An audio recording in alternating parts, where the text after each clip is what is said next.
2, 3, 4. Ooh, ooh, ooh, ooh. Hey everyone, today's guest is singer-songwriter KT Tunstall from Edinburgh, Scotland. Together, we break down the writing, recording, and inspiration behind the hit single, Black Horse and the Cherry Tree, taken from her 2004 debut album, Eye to the Telescope. On first listen, one wouldn't necessarily think this is a blues song, but it's definitely rooted in the blues, in its stripped-down approach. KT had been using a loop pedal while playing out live solo, and when going in to make the record, she really wanted the recording to still have that stripped-down feel, albeit with a full band. She credits producer Steve Osborne with helping her achieve just this. And the lyrics? Wow. Talk about left field. I had absolutely no idea what this song was about, and the trip she takes us on with that is super cool. KT mentioned that there are lines within the song that aren't necessarily referencing the lyrical subject matter, things from her past and such, that bled into the track's lyrics. And there are some amazing things going on percussively here that aren't your traditional way of creating sounds that I absolutely love. So for all this and a whole lot more, don't touch that dial.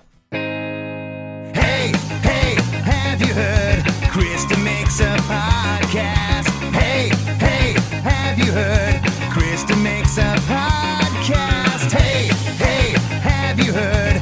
Krista makes a podcast. Hey, have you heard? Krista makes a podcast.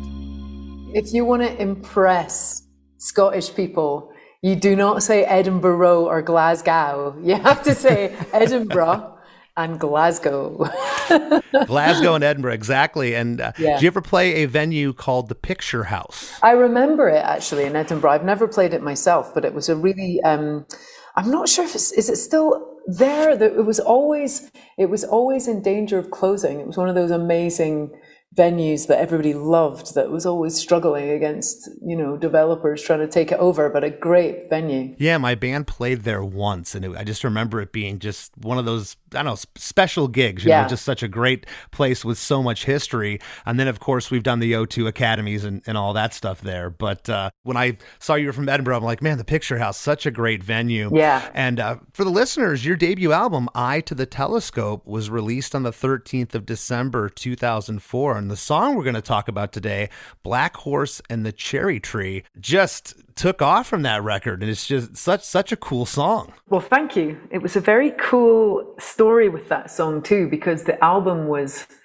in the bag, as they say, and did not include that song. Do you know how many times I've heard that, where it's like the song that everyone gravitates to, people are like, we almost left that off the album. I feel like I heard that about Yellow with Coldplay. I don't know if that's correct information, but it seems like when the pressure is taken off an artist to have the singles for a record, they then go and write an absolute banger. And with this one, I'd made the record with Steve Osborne, amazing producer. He worked with U2 and Doves and various different great bands, Placebo.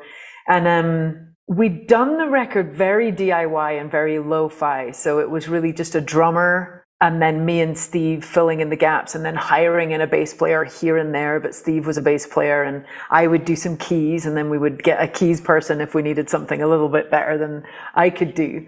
But it was a very small number of people in a very lo-fi space. And but it really did end up a very rhythmic kind of garage band sounding record. It's insane when I went and looked at videos. I went and saw performances, especially the one on Later with Jools Holland. Can you talk about that a little bit? Yes. So, this was the day that changed my life, right?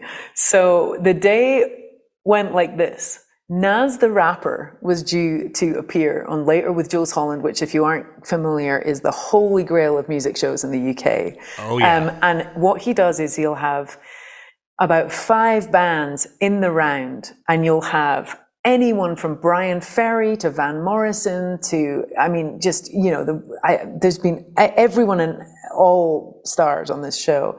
Then he'll have like an indie band. He might have Future Islands or, Maggie Rogers or someone kind of in that middle status of success, and then he'll always have brand new people.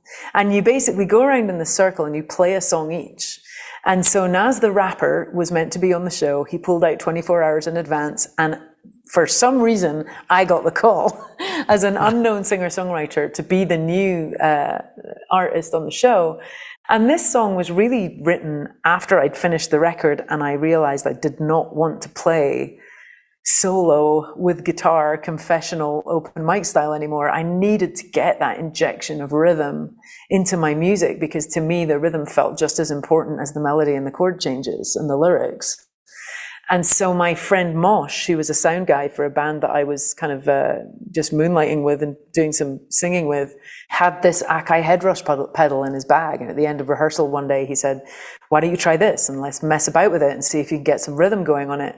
And I'd seen people do guitar lines, I'd seen people do vocals, but I'd never seen anyone do both together. And the eureka moment for me was I'd never seen anyone bash the shit out of their guitar to get a beat. And so when I first tried that, it sounded terrible. And so we realized that we had to actually insert an EQ and start to really manipulate the sound a bit, flatten it out, take all the middle out. That's the trick, by the way. If you want your acoustic to sound good through the loop pedal, just carve out your middle. And we got there, and suddenly there I was, being able to pretty much recreate most of the band sounds on a loop pedal by myself. And I think that, the show was so impactful because, first of all, many people hadn't seen a loop pedal being used. And secondly, I think they were kind of surprised to see it being used by a girl. It was, guitar pedals have just always, been the world of boys historically, and not so much now, thankfully. But and I let's acknowledge those amazing female rock guitarists who've come up and been the anomalies during that time. But I think it was sort of refreshing for people to see this little girl on TV, like using a Spaghetti Junction pedal rig and creating a band on her own. So it really kind of fired me out of a cannon the next day. People went crazy for it. So is the loop pedal the only thing you can multitask with, or outside of music, are you a multitasker as well? I would say I'm pretty much a multitasker across the board, and it's kind of, it comes out of need. And yes. I tend to adapt very quickly to learning something if I need it. I'm not particularly good at applying myself and learning just from a point of view of interest and diligence. It's much more, if I need to do something, I'll get it learned very fast. And so I play a bit of drums. I started off as a keyboard player. I was a classical pianist for many years. Oh, cool. I had a cool beginning where I was clearly like gravitating towards music at a very young age. And I asked my parents for piano when I was 4 years old. And my music teacher not that long ago reminded me that I turned up for my grade 1 exam when I was 5, I think, with my coloring book instead of my music, which is pretty much like a report card for who I am for the rest of my life. But yeah, I absolutely kind of slam dunked my first exam by just off memory, not needing the music. And I think that's really more along the lines of how I like to play and learn, is just by ear rather than read. So I do read, and I can write, but I never had any, sorry, humble brag, but I had 12 years of piano lessons, but I never got lessons on piano or for singing. And there was something very liberating about that. But it was really good having that piano basis and theory understanding. And so I always sort of think of the piano as the mothership. It's a really, really great instrument to learn first. I think it gives you, it teaches you the language of music in a really clear way, because you can see your hands in front of you with the chord structures and everything. I can only hack through a piano, but I've written songs on it because it's so primitive. Yeah, exactly. And you I think in terms of finding your way on a new instrument, it's a very I think it's a great instrument to start on because you can see what you're doing and you can see the notes. I still am very scrappy on guitar because you can't like turn around and look at your hand and see what you're playing. You kind of just have to learn the places. And then I also took up classical flute. So I'm a flautist. And what else? I don't play anything in the violin family. You would never catch me managing any of that. But that's kind of the only thing I couldn't really get a decent tune out of. Well, that's awesome. So what were some of your influences? Because this song in particular, it doesn't sound Scottish to me. Your accent doesn't come across. It sounds like some American singers. I want to see who maybe your influences were and if I was kind of in the ballpark. Well, I'll tell you where the stealth Scottish influence comes in that song, which is if you grew up in England, the very bog standard beat that you hear is going to be a backbeat. You know, it's all those great bands, Beatles, Kinks, even Rolling Stones, who were, you know, very, very transatlantic sounding, but you would have a boom gat, and you would always have that is the standard go-to beat of a song. And when it comes to Scotland and Ireland, we have such an intrinsic and powerful influx of Celtic music in our cultures, and we grew up listening to it. So when I grew up in you know, elementary school, by I don't know, mid-November, you weren't doing phys ed anymore. You were doing Scottish country dance training. So all the kids were taught traditional Scottish country dance in kind of preparation for the Christmas party where we would have a ceilidh, which is just a total riot. It's basically like Viking dancing. It's just amazing. But there's all these kind of different dances and moves that you learn as a kid.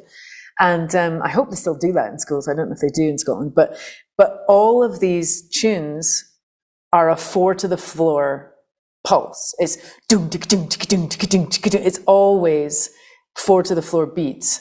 And so the traditional music of where I grew up is more likely to be a full 4 to the floor beat than it is to be a backbeat. So with Black Horse, it was a very natural thing for me to do this full-on 4 to the floor pulse. That's probably more natural to me than a bar band beat, you know? Sure. And so what was really interesting was that when I would take my songs to play with other musicians, they would usually defer to a backbeat, and it would just suddenly sound flat and boring when I play. So I played solo a lot, and I still play solo a lot because I'm able to craft. And of course, if I play with musicians now, then I'm just like, play the 4 to the floor, dude. You can play the snare as much as you want, but let's go full on. But so that pulse, and then I got really into dance music when I was 14 or 15, like Left Field and DJ Shadow and Chemical Brothers. Which isn't much different from the traditional classics that you're talking about. You know, those dances that you were learning. Doom, doom, doom. That's your electronica beats. Yeah, exactly right. And the thing that was really fascinating to me was that it made me feel the same way. And on my third record, I was really going into that. Like, I called it nature techno. And I was like, how come Left Field makes me feel the same as Eddie Cochran? When it's, you know, these just pulsing beats. And I was so interested in the marriage of those two things, and I always have been, with that rhythm being a very kind of intrinsic part of my music.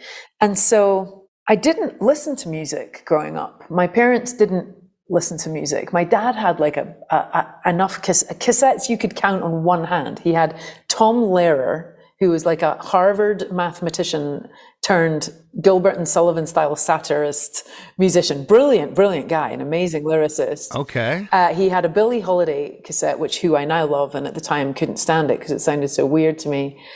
He had a Vangelis soundtrack of Chariots of Fire because they filmed it on the beach where I grew up in St. Andrews. And I have to say that Vangelis remained one of my greatest influences when it came to using electronics and synthesizers.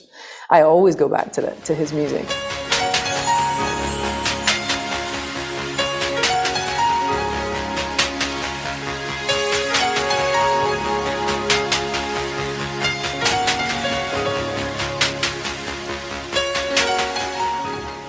And what else did he have? Mozart and Beethoven. And that was kind of it.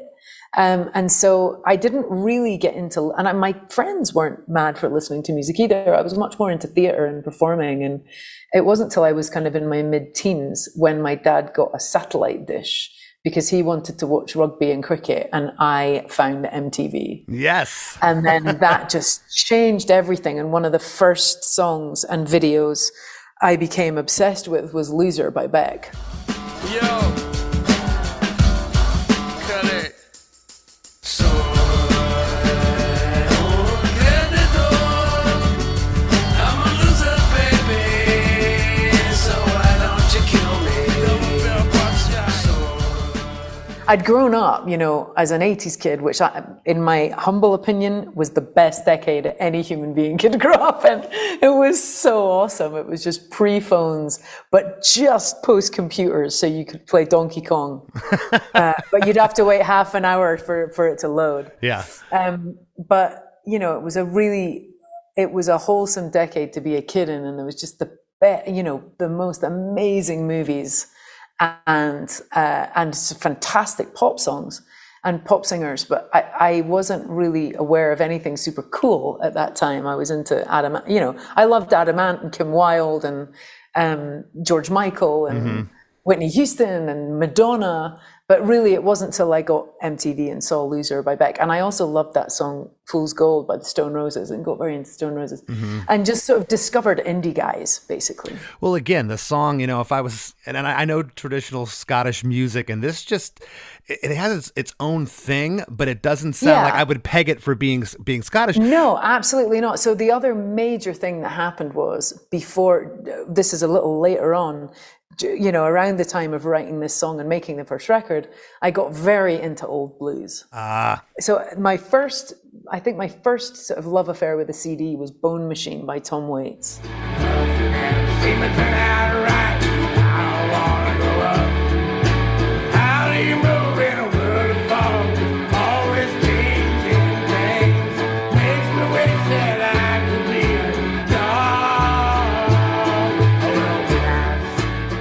And I was like, holy shit, this guy's white. I thought he was a black dude because it sounded so bluesy. And so that was sort of really cool, listening to someone borrow that strongly from blues. And I was like, oh, it's okay for me to sing that way, because that feels like a natural way of singing to me, to sing in a blues style. And then I just really started to get into, you know, the classics like Howling Wolf and Sonny Boy Williamson and Robert Johnson. So Robert Johnson, I think, was listening to his stuff, and all the old Alan Lomax kind of really old recordings were what Steve Osborne and I were listening to a lot in the car as we drove to the studio. We loved this kind of ambient recording where you could hear the feet stomping and the hand clapping and the background vocals and live mixing in the room by placing people at a distance from one mic. And that's the vibe I get from this track. That's kind of how we were recording too. It was very lo-fi, and we were duct taping comforters on the wall, and so I really wanted to keep that rawness to the record, which I'm so proud of, because I think that's probably why it still sounds fresh now and still gets played a lot. Is it still sounds pretty different from a lot of stuff that I hear. Just a ton of space, and I think Steve and I kind of really committed to making a record that if you don't use dateable sounds, then it's not really dateable, you know? I guess you could be following a style that would really kind of put a flag in the sand of when you've recorded it. But blues is just that's the shoulders we stand on. Right. Well, as far as American singers, I had written down two, and I don't know if you were a fan or not. What I'm hearing in here, and especially with your rasp, you got such a great raspy bluesy voice, but I'm hearing Melissa Etheridge and Bonnie Raitt. Oh, well, thank you so much. Okay. And I actually didn't discover Melissa's music until a bit later on, and I've been extremely lucky in the last year or two to play with her and perform at her amazing getaway concerts. And she is incredible. I'm always cautious when I tell, artists No, or guests. I I don't want. It's not a rip off of these artists at all. But there's an influence I heard, and I'm glad you said it was. I thought I was in the ballpark. It's a huge compliment. Yes, a huge compliment. But it was quite a discovery to hear her, because, as I said, I didn't hear her until later on in my own career. I didn't know her music well. It's just that British American thing that sometimes it takes a minute to find stuff if it's not come across. Absolutely. And real quick, you talked about Steve Osborne. Yeah. I noticed that Andy Green and Martin Tarif are also credited as producers. Did they produce this track, or was this track Steve? This was Steve Osborne. So Andy, the whole, it was so interesting because I was very green behind the ears in terms of this process, and I had it was very, very difficult working with my record label, because they seemed to think that it would be helpful for them to just deal with shit and not tell me what they were doing. And so I wasn't even told who was mixing the record. I didn't know where the masters had gone. It was really discombobulating and actually very challenging for me at the time, because I'd spent 10 years trying to be an independent musician. I didn't really want to sign a record deal. And not to say that I'm sorry that I did, because it was a very successful record, but it was definitely tough. The type of musician I am was never gonna sit particularly easy with the record business, So I remember with that song, it was just Steve, myself, and a drummer, I believe. I'm trying to jog my memory, because I know that Andy did some production on Other Side of the World. I don't know if it says in the credits or not. I can't remember off the top of my head. Well, I'm definitely gonna jog your memory on some things here. So. Yeah, the really cool thing was that I played the song for my label boss, and then the talent scouts for Jools Holland were coming around to the rehearsal because they'd heard about the record coming out, and my label boss told me to play them Black Horse, which wasn't on the record, and I was thinking, I've got a single for the next album already, and he said play them that one, and I was like, but it's not on the album. He said, trust me, just play them that one. And I did. And then when I got the call to do the show, because Nas the rapper pulled out at the last minute, not the most obvious replacement, an unknown folk singer from Scotland. My label boss said, play that song. And I just thought it was crazy because we didn't have a recording of it. And so I went ahead and played it. And of course it just went nuts. And we had to rush release the record with a recording of it. So the first 10,000 copies of Eye to the Telescope have the audio from the TV show on it. Well, my heart knows it better than I know myself, so I'm gonna let it do all the talking. I came across a place in the middle. We're going to jump into this song right now, KT. It's 2 minutes and 51 seconds. The intro, it's cool. It's just you saying 2, 3, 4. There's a cool slap echo on the vocal here. There's a single clap on 2, and there's 2 claps when you say 4. It's a 4-bar intro, and there's kind of the signature hook of the song is this woo-hoo vocal that happens 4 times. One vocal's panned off to the left, and the higher harmony of that is panned off right. 2, 3, 4. Ooh. Ooh. Ooh.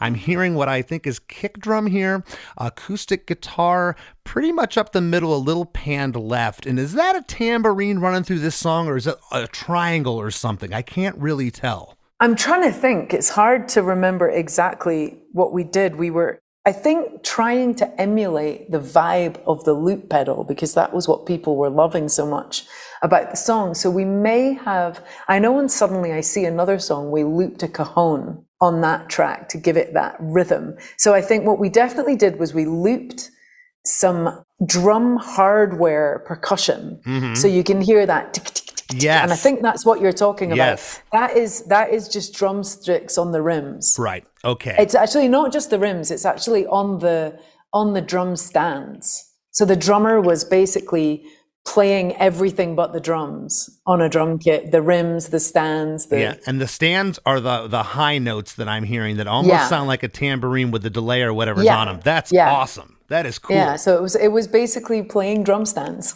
That is I love stuff like that. I love when it's like, yeah, we tried a tambourine, we just couldn't get the vibe, and all of a sudden my drummer started beating on the drum stand, and voila, we have the basis for our track. I think the rule of thumb to making raw, kind of realer and more unique sounding stuff is to limit what you can use and get creative with it, rather than just adding and adding and adding, and this plugin and that plugin and this piece of gear and this instrument. Like, keep it cheap and look around the room for something you can hit with a stick. Well, my heart knows it better than I know myself, so I'm gonna let it do all the talking. Woo-hoo. Woo-hoo. I came across a place in the middle of nowhere with a big black horse and a cherry tree. Woo-hoo. Woo-hoo. I felt a little fear upon my back. I said, don't look back, just keep on walking. Woo-hoo. Woo-hoo. When the big black horse said, look this way, he said, hey, that day, will you marry me? Woo-hoo. Woo-hoo. But I said no. Well, my heart knows me better than I know myself, so I'm going to let it do all the talking. Woo-hoo, woo-hoo. I came across a place in the middle of nowhere with a big black horse and a cherry tree. Woo-hoo, woo-hoo. I felt a little fear upon my back. I said, don't look back, just keep on walking. Woo-hoo, woo-hoo.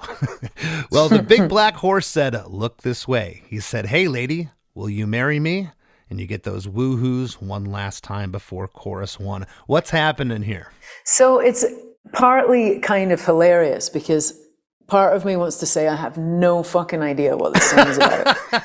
It was a complete exercise in automatic writing. So because I was writing the song, learning how to use the pedal, I was literally thinking to myself, is there a way of singing a song that feels like a blues number that I can put some backing vocals in that melodically I can have running all the way through, but I can still change chords? That's the hard thing about putting melodic stuff in a loop pedal. You're very limited with what chord changes you can make because the notes aren't going to match, right? Mm-hmm.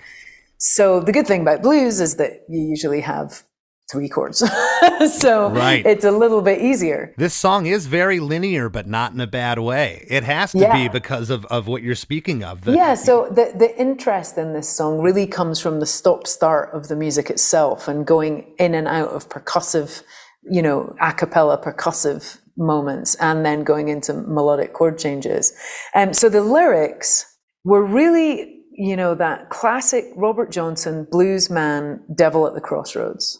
And this song was pretty much written about signing my record deal, because you would have thought I would have been over the moon. And I have to say, I remember feeling really depressed about having to sign a record deal, that was finally it felt like giving in to the man, Mm-hmm. I'd tried to keep it.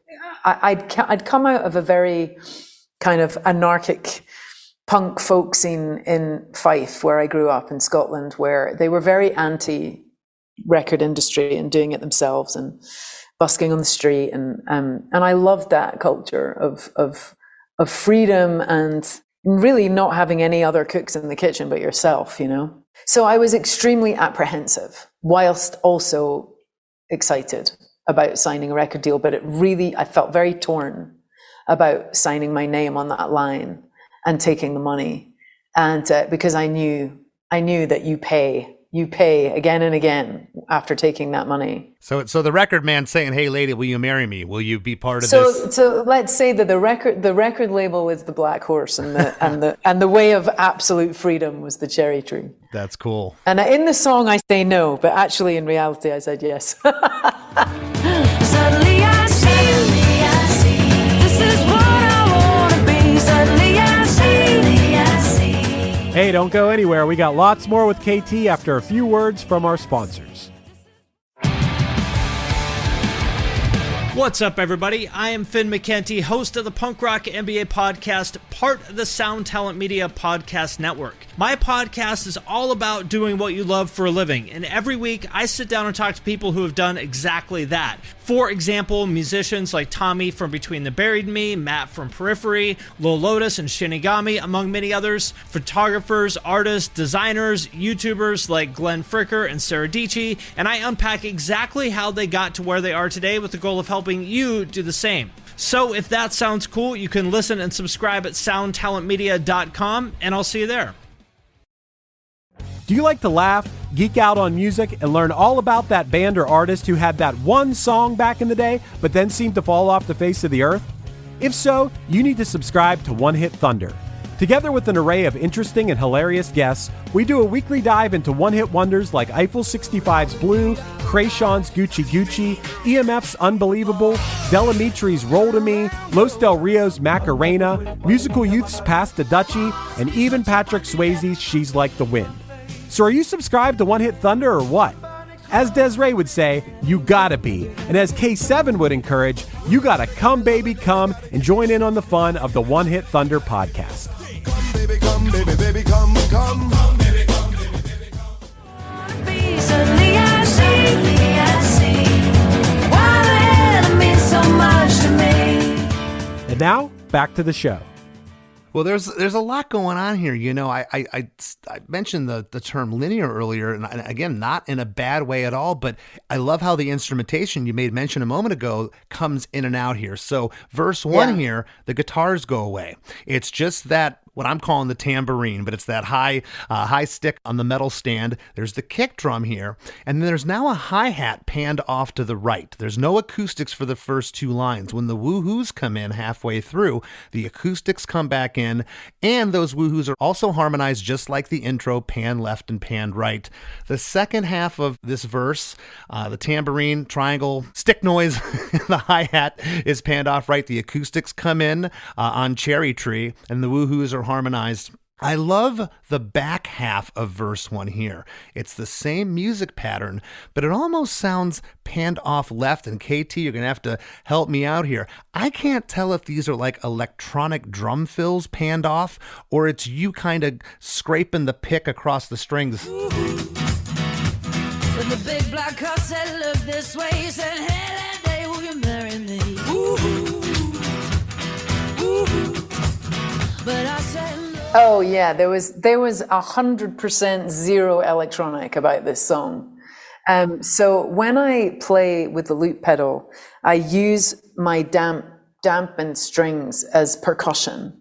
So the first thing I do is I beat the guitar like a drum to get the beat, and then to get that percussive stuff, I dampen all the strings with my left hand and just use the pick to get a percussive scraping sound. So you get that. It's awesome, and you can really hear it later in the song. This is also a kind of more upbeat version of Woke Up This Morning, right? Woke up this morning, there's no music. There's music in between. It is a lot like. So it's a blues trick, right, of blues writing, that you have this riff, and then you have some lyrics without the music, and then you have the riff. I love the palm muting thing you're doing there with the percussiveness, because again, it really does sound like those 80s electronic drums panned off left. I absolutely love that. I also like here on the woohoo on the second half, there's one hi-hat hit panned off left. It's the only time in the song that happens. big black horse on a cherry tree. And just those little flourishes are so cool to me. I'm a big fan of not repeating everything. Yeah. And so there's definitely some songs too with backing vocals where I don't use the same arrangement in verse 2 as I do as verse 1.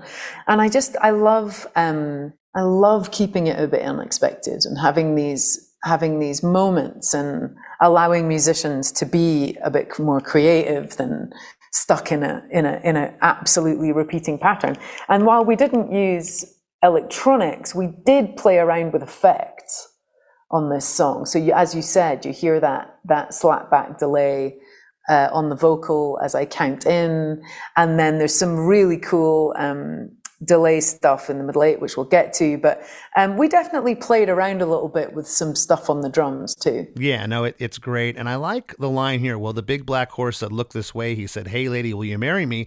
It sounds right there that those vocals get double tracked. Yeah, that's very possible. Being a Beck fan, it's always been a favorite trick of mine because that's completely signature. Beck is always doubling his vocals. And some people really don't like it.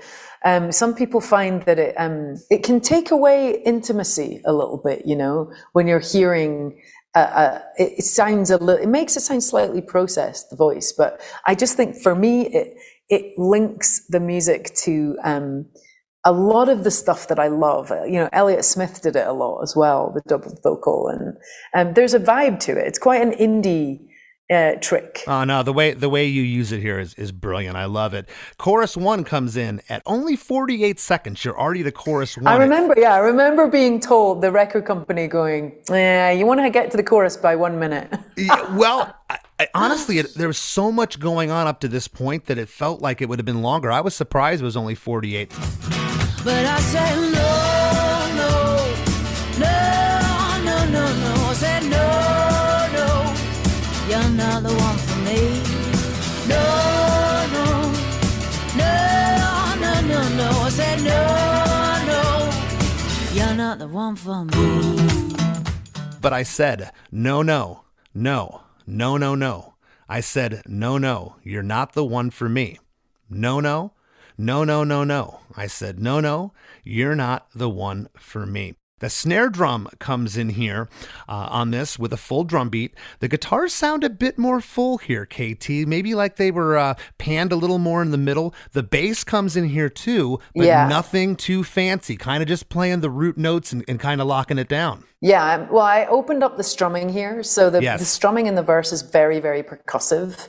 And then at this point, it goes into much more open strumming. So you get a lot more melodic guitar rather than percussive guitar. And I would imagine that we probably doubled the guitars and just did a double track of the acoustics just to fatten it up a little bit. Because the thing about this track was we really didn't want to make it bass guitar heavy, because we just felt that adding a lot of bass was going to just make it sound heavier and drag it down a little bit. And so we really tried to use bass as sparingly as possible. And also because my rhythm section, I've always considered my rhythm section, usually it's bass and drums, but I feel like my rhythm section is actually bass, drums and acoustic guitar. For this track, it definitely is. I almost didn't know if I listened to this chorus so many times, like, is there bass there? It almost sounds like it could be a percussive overtone. We tried to make it as subtle as possible, so I'm glad that we achieved that. And the other thing that happens with bass is if your ear hears bass, it then misses it once it's gone. And it can, so I do a lot of 2-piece shows sometimes, me and a drummer. I'll do a White Stripes style 2-piece show. And of course but we sometimes trigger some bass part, like low sub synth parts. But it's so interesting that if you don't introduce bass, the ear kind of does that thing that the eyes do, which it fills the space without needing to hear all of that stuff. You know, it's amazing, because a song that hugely influenced me, which I love, is Blister in the Sun by the Violent Femmes. Oh yeah. So I heard that when I was over doing my senior year of high school in America, and I was introduced to Blister in the Sun. And another song that's similar to that is a Cure song. I think it might be Friday I'm in Love, something like that. But it's two songs that you remember being big, fat, full songs. And then you go back and listen to it, and Blister in the Sun hardly has a kick drum. I don't even know if it has a kick drum, but it doesn't. I mean, it's got almost no bass. It's like there's no bottom end. Let me go on, like I glister in the sun. Let me go on. Big hands, I know you're the one.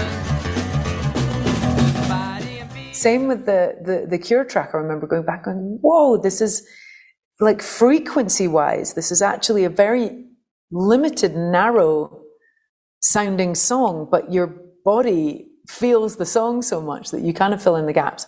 So that's what we wanted to do with Black Horse, really, was leave space and kind of reset your ear so you're not missing a big fat bass, which ends up filling up all the space. That's a really interesting take. Well, you just mentioned a little bit back about how you were saying, no, no, no, you're not the one for me. And that's basically what the chorus is saying here. The last line, you sing just by yourself, no band. The band stops. You're not the one for me. The vocals alone there. And then Who, Woo, Who takes us right back into a 2-bar reintro. Acoustic guitar is doing some more single note thing here, along with the kick drums and the stick on the stand, we'll call it, before we get right into verse 2. Stand percussion, we'll call it. Stand percussion. And my heart hit a problem in the early hours, so stopped it dead for a beat or two. But I cut some cord and I shouldn't have done it, and it won't forgive me after all these years.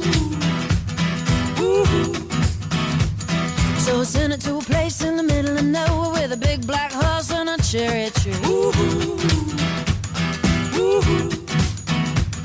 Now I won't come back cause it's all so happy, and now I got a hole for the world to see.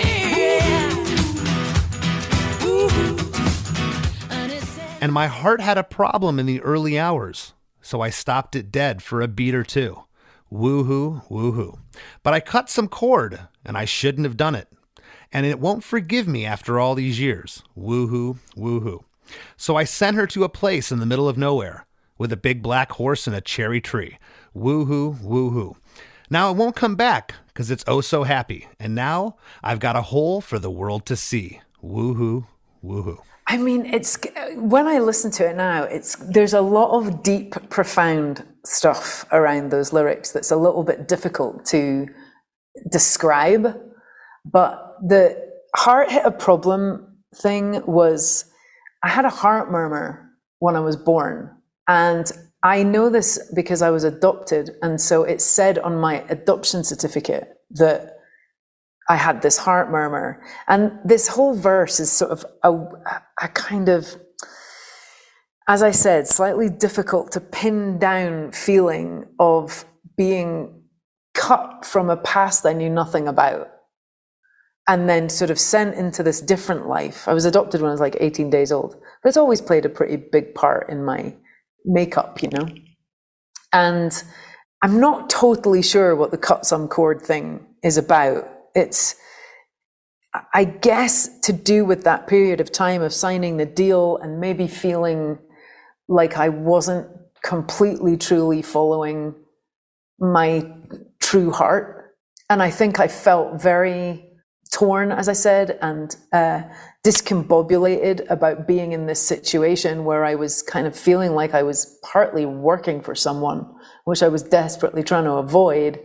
And so I think it was just conflict of thinking, you know, is my heart going to forgive me for betraying her on this one? I love that you brought that up, because so many times a songwriter will be writing a song about a particular thing, but things in their life, be it from the past when they were adopted at 18 days old to any type of strife or happiness, can somehow bleed into the song, you know, and you're like, where did that come from? You know, and that's really cool. You never know when those things are going to interject. Yeah. And it's funny because, you know, talking about it 18 years later, it's like the lyrics make you have a visceral reaction and feeling to them, which sometimes is different from when you first wrote them. I always think that songs are kind of have a very savant-like nature. They're total fortune tellers, where you think you're writing about something at the time, and then you realize later on in your life that it was actually a much, much deeper part of your unconscious that was, you know, your creative subconscious that was speaking, and you know that it was about more than that because it makes you feel something deeper when you remember it. Yeah, well, there's a lot going on here in verse 2. The first 2 lines, that double vocal comes back. It's subtle, but it's there. After you say, so I stopped it dead for a beat or two, there's this 2-stick rim shot that happens there. So stopped it dead for a beat or two. Yeah, it's so cool too, because my hardcore fans totally pick up on that. And so whenever I do that stop, I can see who the hardcore fans are because they do a double clap. Uh-huh. It's so cool. It's a really cool moment in the show. I'm like, who's going to do it? Who's going to do it? I always talk about this on the show, those little hooks within songs that kind of go by and you don't think of them as hooks. That's a huge hook when you look out and the audience is clapping. It's so cool. The beat or two. Yeah, it's great. On all these years, your vocal goes up an octave there. It really hits this great rasp in your voice. Yeah, I've always had this thing where I don't like verses to exactly repeat. Yes. So I think you'll find throughout all my songwriting that melodically, I like to make sure that the strongest melody beds in the first time round, but then I really like to play with the expectation the second time around. It's really neat. Well, the back half of verse 2, you get those percussive guitar panned off left, what I thought was 80s electronic drum fills, which is really neat. But on the woohoo here, the first time it happens, halfway through, a snare drum comes in. It's very odd placement, but it's super cool. Now I won't come back cause it's all so happy, and now I got a hole for the world to see. Ooh. And it said no. Was that an accident or how'd that come about? No, Steve's really cool in the way that he builds.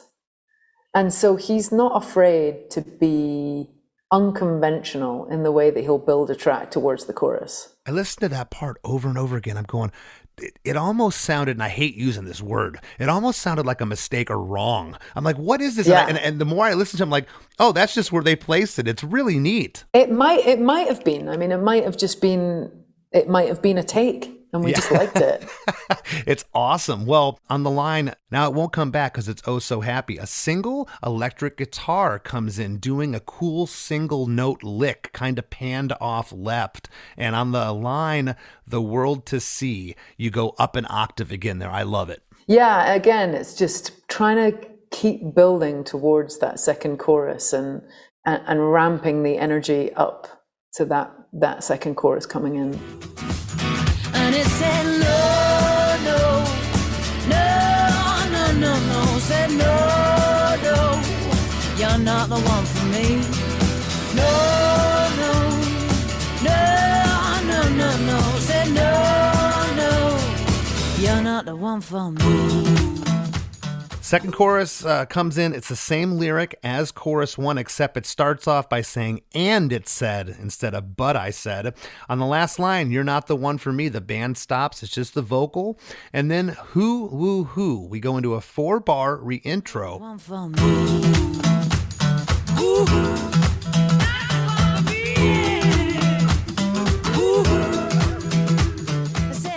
Halfway through, you say, not the one for me, yeah. And it's like a filtered vocal, slightly off left. It's a cool, again, another feature in the song that only happens that one time, but it's a great little flourish.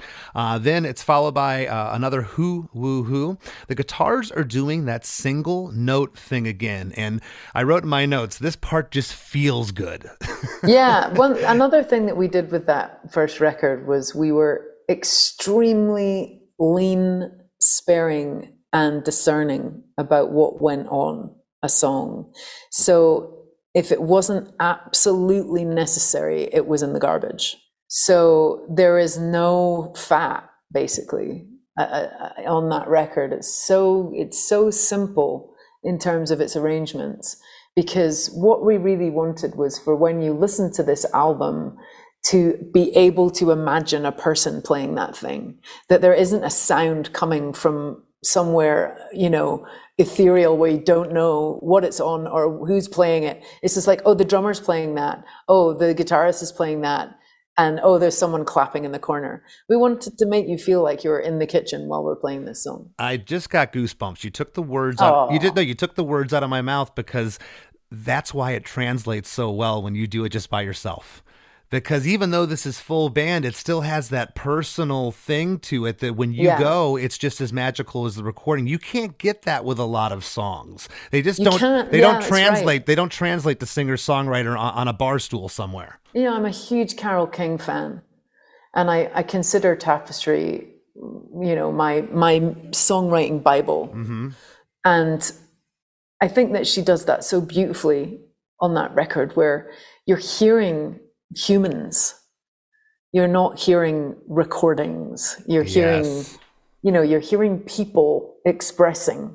And I think that's what we were inspired by. Oh yeah, some of those 60s Motown records and things, they were just those happy mistakes. They're in the studio and someone's after a take, they say, I don't know, I could have played that better. And the producer's going, no, there's something magic that happened on that take. We're not doing that again, and that's exactly. It's so cool. Well, the middle 8 here, which we also call the bridge. I said, no,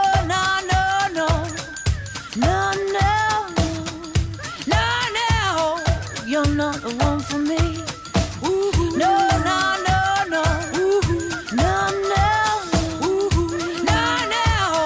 You're not the one for me. I said, no. You're not the one for me. Woohoo. No. Woohoo. No. Woohoo. No.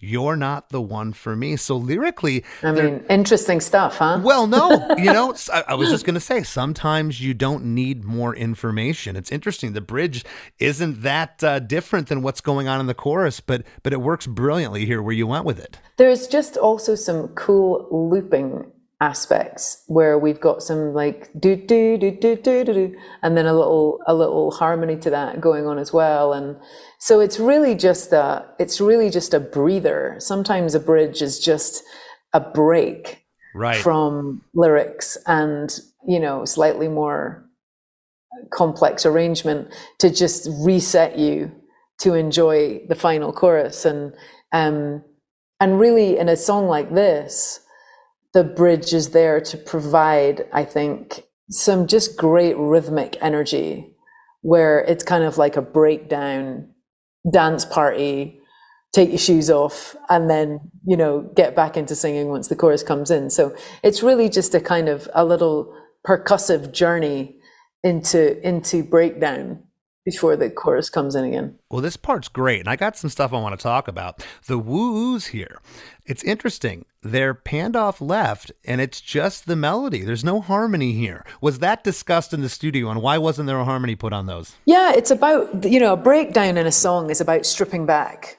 So it's about taking whatever you can out to thin the track out to the kind of the more driving percussive elements. So a lot of songs that you'll hear that have breakdowns do that. It's just like, what's the bit of this song that makes you dance the most? And then you strip it back, and then you can, you're basically giving yourself space to slam back in to finish the song. Well, that kick drum's still here. That stick percussion, acoustic guitar, slightly pan left. Oh, and I should say as well, we did record the bass drum with a beater, not with a kick pedal. So we used a really big fur beater. Which makes complete sense, because I almost thought that your palm was hitting an acoustic guitar and you delayed that or reverbed that and looped it. It almost sounds like that. Yeah, it was a big bass drum. It was a bigger than normal bass drum skin. And so it sounds kind of like a marching band bass drum. Yeah, no, it's cool. And then that muted strumming, that percussive thing is really evident here. I think I mentioned that earlier. It doesn't sound like those electronic drums here at all. You can really tell what it is. And maybe when it was mixed, maybe some of that delay was pulled off here, so it was a little more immediate. Yeah, I'm sure. Yeah. You would definitely want to go drier at this point. Yeah. And I think that's great. And then the last thing here, one of the coolest parts is this high guitar delay. It's like swirling between the left and right speakers. The only way I can describe it, it kind of sounds like seagulls. You're not the one for me. Ooh, no.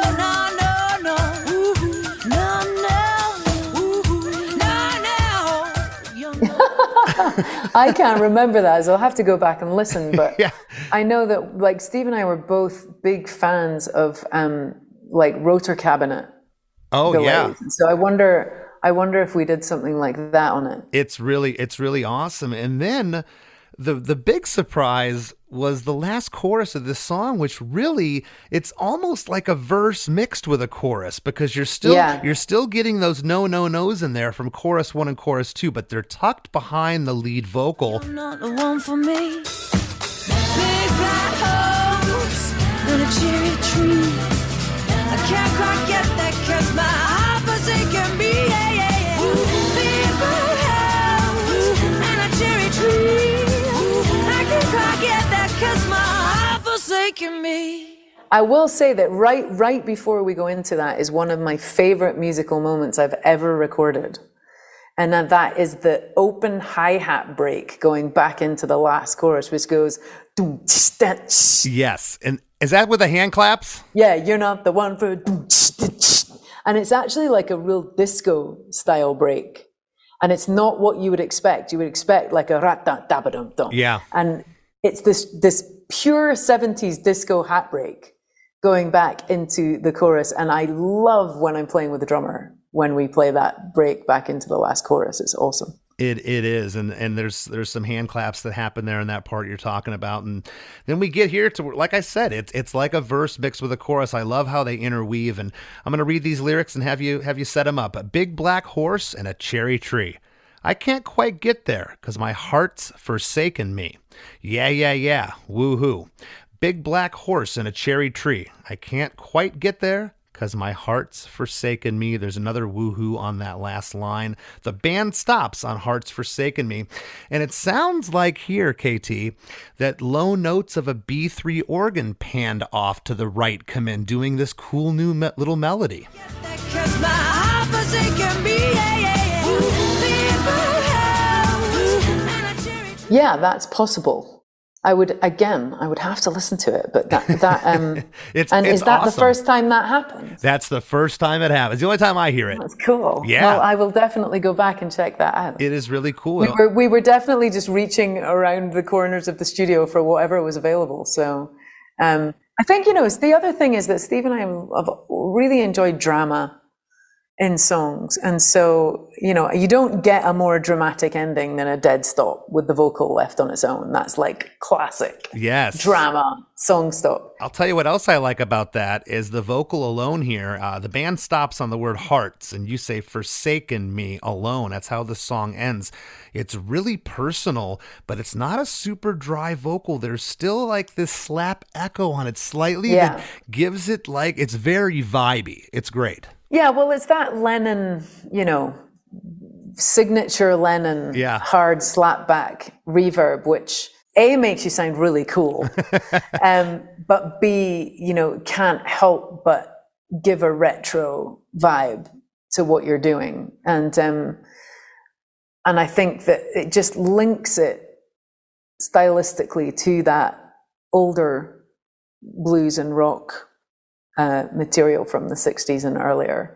But, all the old guys, Howling Wolf and Muddy Waters and all those amazing guys, you always used that great hard slapback. Yeah, it's very cool. Well, this song was a ton of fun to break down. And before we break, is there anything you'd like to leave the listeners with? You've, since Eye to the Telescope, you've had 6 albums after that, 7 albums total, the most recent being 2022's Nut. So anything else you got going on you'd like to leave us with before we break? I just think that it's so great to give thanks to this song that kind of came out of a weird birthing process in a very unexpected way, because I think, no matter what I write from here on out for the rest of my life, this song is just going to remain my signature. It's like, this is how I sign my name sonically, is this song. And it's, and I'm just so, I'm so proud of it when I walk through CVS and it's playing on the sound system, because not only am I, delighted that it's still getting played and people still enjoy it, but it sounds so different from everything else that's on their sound system. And it's playing us the blues. And I just think any song that kind of reminds us of how rich that history is and And what a soulful corner of the music world it is, and what an important corner of the music world it is. I think it's just really good for us to always hear those rhythms and those influences coming through a song. That's awesome. Well, that's very refreshing to hear. A lot of artists, they will listen to my new stuff, and they don't appreciate where they came from. It's like you appreciate that this song is still, as you say, played in CVS, and it's your signature song. Yeah. And I still love playing it too. I really enjoy playing it. And because I use the loop pedal, it's actually still challenging because I have to get it right every time I play it. and for the listeners out there, I don't play with the loop pedal because it's too hard. So Katie, it's really difficult. Yes. I'll tell you, there was a lady after a show one time and she said, "Katie, I got a bone to pick with you." I said, "What is it? I'm so sorry." And she said, "My husband bought one of those loopers and it sounds like shit." And I said, "I'm really sorry, lady. I don't think it's the loop pedal." Yeah. I think it's your husband. And on that, what else could we possibly say? I think we're going to end there. Thank you so much for sitting in today. Pleasure. It was great fun. I'm going to go back and listen to it again now. Yeah, you got to go listen to that B3 at the end. I swear it's For there. sure. I swear I'm not hearing things. Why do you go blind each time you look at yourself? Everybody can see that you've got private eyes. Fall into the arms of being somebody else. Anybody can see that you've got beautiful private eyes. That song you were just hearing is Private Eyes, taken from KT's album Nut, which is an incredible record. I hope you all enjoyed that conversation, but don't go anywhere. We're going to take a quick break for a word from our sponsors, but we'll be right back with lots more Chris DeMakes a Podcast. Hello out there. Yes, hello out there, everyone. I'm Hal Schwartz. And I'm Flynn McLean. Together we host None But the Brave, a podcast dedicated to the music and career of Bruce Springsteen. Bruce and E Street Band are on tour right now for the first time in 6 years, and we're taking a detailed look at what's happening on stage in our bi-weekly episodes. We've also been recently joined by some very exciting guests, including rock journalist Warren Zanes and Stephen Hayden, Backstreet's Magazine founder Charles Cross, and Barstool's Kirk Minahan. If you're a diehard Springsteen fan, this is the show for you. So please subscribe to None But the Brave on your favorite podcasting platform, and we hope to see you further on up the road. Thank you so much. We'll be seeing you. As we near the end of the show, here's a band you might not know. Welcome to this week's Band You Might Not Know. If you'd like your band to be considered for Chris DeMakes a Podcast, all you have to do is email your best song via MP3 only and a short bio to bandyoumightnotknow@gmail.com. This week's featured artist is Battle Views, a New Jersey indie folk group consisting of Ryan and Natalie Rachelson, who will be releasing their first album very soon. Here's a snippet of the first single, Home.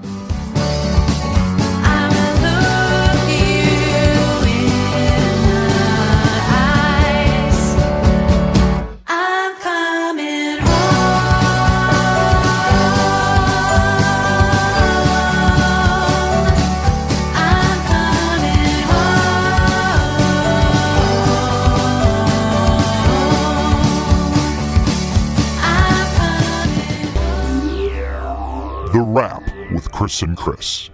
Chris, as usual, I loved that episode. I thought that was awesome. What's funny about this song, I guarantee there were a decent amount of listeners who were like, what song is that? And the second they heard it, woo, they were like, oh, that song. This song has lived on way past when it was first released. You still hear this song today. KT referenced it to us that, you know, she still appreciates hearing it in a CVS now. This song lives on. It's incredible. Yeah, when this thing popped in the UK, Less Than Jake was over there a lot during this time period, and this song was everywhere. It was in malls and taxis, at venues, at bars, restaurants. It was literally everywhere. This song really exhibits the power of the loop pedal. Is this the first loop pedal centric song that we've talked about on this show? I think so. I know we've discussed looping and things, but I don't know if we talked specifically about a loop pedal. But yeah, we talked about it at the end, KT and I, about how I think that's why this song translates so well when she goes just by herself, and she can get those sounds pretty close to what happened, and like I said, go watch. For the listeners, go watch her live videos of this. It is awesome. It's so cool how she's going back and forth. That's why I was joking with her about, do you multitask outside of music? Yeah, right. Hey, I mean, go watch the Jools Holland performance. It's on YouTube. That's what was her big break, is what she said. Luckily, Nas dropped off that episode. I love Nas.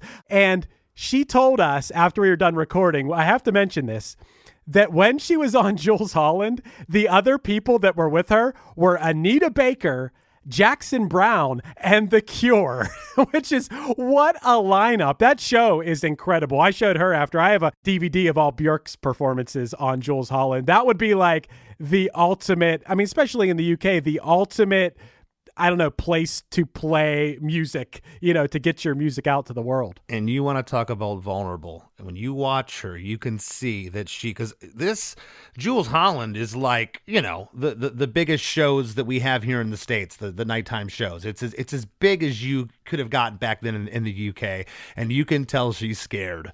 I can just see her, and she's like, this is my moment. I better shine. And she killed it. She killed it. She did kill it. And she mentioned how for a lot of people, it was the first time they saw someone playing with the loop pedal. And I still remember my friend Greg was one of the first people I knew who was really good with the loop pedal. And it's amazing because one person can sound like an entire band, Yeah. But there's a real art to it. She mentioned how she inspired so many people to buy loop pedals. And if you're not good with it, or you're just not good in general, that loop pedal isn't going to magically make you good. Like, you have to be, it is a true art to be able to create music with that pedal. Yeah, I have one, and I've messed with it, and I can do a couple things here or there, but no, it's not my forte, and what she does with it is absolutely fantastic.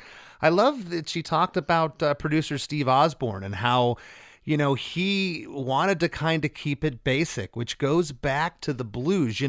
On paper, this doesn't really strike you as like, oh, this is a blues song, but it's rooted in that. And it's just rooted in that realism. And, there's not a ton of stuff going on in this song production wise, but yet there is. I know that sounds contradictive, but I just love the production and what they did here. Yeah, it sounds perfect. It sounds like you're in the room with her playing it. Like you said, that's why it has stood the test of time. That's why it's timeless. It doesn't sound overproduced or anything, or sound like of a time. If this song came out right now, it'd be a hit right now, right? I mean, what is there to stop it from being? It will always sound good. I thought it was really cool when she got into talking about her lyrics. She talked about how there's these parts of your subconscious that come out in your lyric writing that sometimes you don't realize until after. It could be years after, and you could be like, oh, I was writing about this and I didn't even realize it at the time. Yeah, and she was just so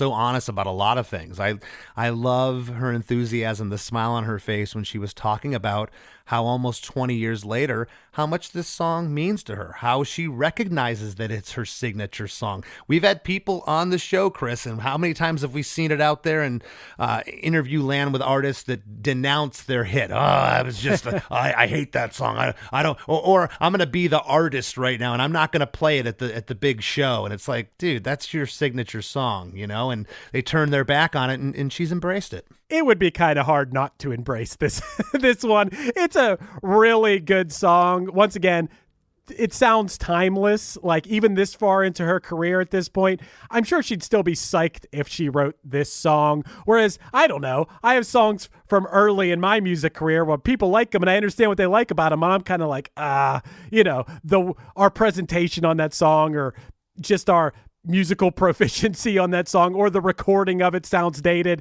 But I think it probably helps when you have something that sounds this awesome this many years later. Absolutely. And I love the fact that she just got signed to a major record deal, and here's a song that she was writing about that experience and how she just, it felt right in one sense, but it felt so wrong in another sense. She was conflicted about it, and it bled into the lyrics with those other life influences. She talked about how she was adopted at 18 days old, and subconsciously how a couple of those lyrics got into this song. So really cool how this thing got put together. Yeah, for sure. I also love that she talked about not having a lot of musical influence from her parents, Yeah. And I kind of related to that a little bit. My parents listened to some music, but they weren't like big music heads. But I do love that she dropped the Vangelis influence, the Chariots of Fire guy, Yes.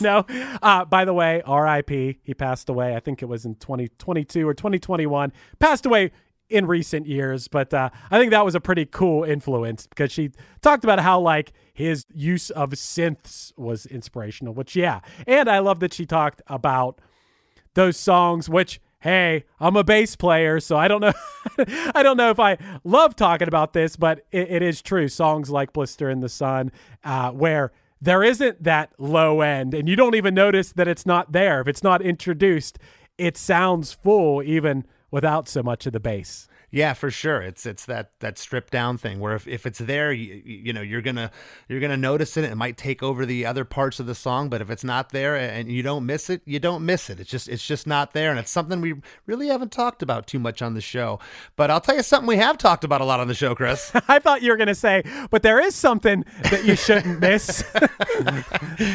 What have we talked about umpteen times? Yeah, I know. People are probably sick of us talking about it, but if you're not a member of our supporting cast, which you can sign up for at chrisdemakes.com, I don't know, what are you waiting for? You get a bonus episode of our After Party podcast every week, plus a giant back catalog of the episodes. It's a whole entire podcast that we do. Do you know we have a second podcast, Chris? It's called The After Party, and for a few bucks a month, you can support the podcast and get a lot of bonus episodes. So chrisdemakes.com. It's where you can go if you want to be part of the after party. That's right, and we'd love to have you. We'd also love to have you in our Facebook group, the Chris DeMakes a Podcast Facebook group, with over 4,500 members. That's a lot of people. All active members, great discussions in there. It's a lot of fun, and I'm still writing those custom songs and jingles for you or that special someone or for your business or whatever you have in mind. Hit me up for info at chrisdemakes@gmail.com. I'd love to write a song for you or that special someone. And I want to thank this week's guest, KT Tunstall, for sitting in with us, and we'll see you next week. Hey, what's up? My name's Lurk, and I'm the host of Lambgoat's Van Flip podcast. Every week, I have in-depth conversations with bands from all over the scene, big and small. We also like to keep our finger on the pulse and showcase up-and-coming bands on the show as well. So come check out Lambgoat's Van Flip podcast. Mad Magazine. Advertising mascots. B-movie posters. And cartoons. Oh yeah, can't forget cartoons. If you get the funky connection that ties these pop culture gems together, you'll dig Two Designers Walk Into a Bar. See, we're a couple of creatively curious pals living between the bookends of grand museums and dive bars. Hey, you know the place, the sweet spot where highbrow and lowbrow become drinking buddies. So join our barroom chats as we talk influential work and uncover stories of how the familiar became iconic. Think behind the music for the stuff we love. Check out our website at twodesignerswalkintoabar.com. And listen wherever you get your podcasts or visit evergreenpodcasts.com.